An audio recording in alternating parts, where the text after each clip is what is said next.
खुश किस्मती की अलामत गीदड़ सिंघी, हकीकत या अफसाना। गीदड़ सिंघी, जिसे अंग्रेजी में जैकॉल हॉर्न टेलिस्मैन कहा जाता है, दरअसल गीदड़ की सींग कहा जाता है। कहते हैं कि माजी में उसे कई मज़ाहिब से जोड़ा जाता था। कोई उसे खुशकिस्मती की अलामत समझता है तो कोई उसे बुरी नजर से बचने का जरिया। गीदड़ सिंघी एक खास किस्म के गीदड़ के सर में निकलने वाला एक सींग होता है। ये किसी बड़े दाने की तरह उभरता है और वक्त के साथ साथ बढ़ता जाता है। उसको महफूज करने की बात हो तो कहा जाता है कि सींग को उसकी जड़ समेत गीदड़ के सर से निकालकर बाकायदा हुनूद करने के बाद सिंदूर में रखते हैं और इसे पुरअसरार असरात का हामिल भी समझा जाता है। इससे मुताल्लिक असल पहचान यही है कि गीदड़ के जिस्म से जुदा होने के बावजूद जिंदा रहती है और उसके बाल भी मुस्तकिल बढ़ते रहते हैं। माना जाता है कि सिंदूर इस सिंघी को कीड़े लगने और गलने सड़ने से महफूज रखता है। कुछ गीदड़ों के सर में सिर्फ एक दाना सा होता है जो बढ़कर सींग की शक्ल अख्तियार नहीं करता, बल्कि दाना ही रहता है। अगर बात की जाए आमिलीन की तो उनका मानना है कि गीदड़ सिंघी अपने आप में एक ऐसा जीता जागता तिलस्म है।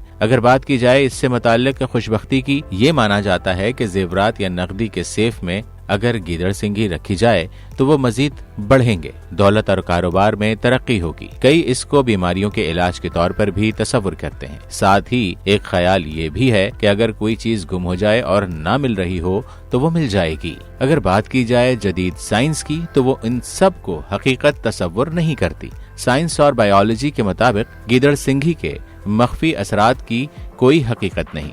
गीदड़ सिंघी बनने की वजह क्या है? माहिर हैवानियात के मुताबिक ये एक बीमारी की वजह से पैदा होती है। ये एक ट्यूमर होता है जो कभी किसी गीदड़ के सर में निकल आता है। इसको गीदड़ के सर से अलग करने पर उसके बढ़ने की वजह ये होती है कि ट्यूमर पैदा करने वाले बैक्टीरिया इस सिंघी में मौजूद होते हैं जो एक दूसरे को खाकर बढ़ते रहते हैं और जिससे महसूस होता है कि गीदड़ सिंघी बढ़ रही है।